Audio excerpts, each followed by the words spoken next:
pray mo na. Lahat po ng kamay natin dito. Lahat ng kamay.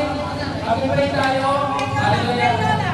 Thank you, Lord God, Father in heaven, in Jesus' mighty name, in the power of the Holy Spirit.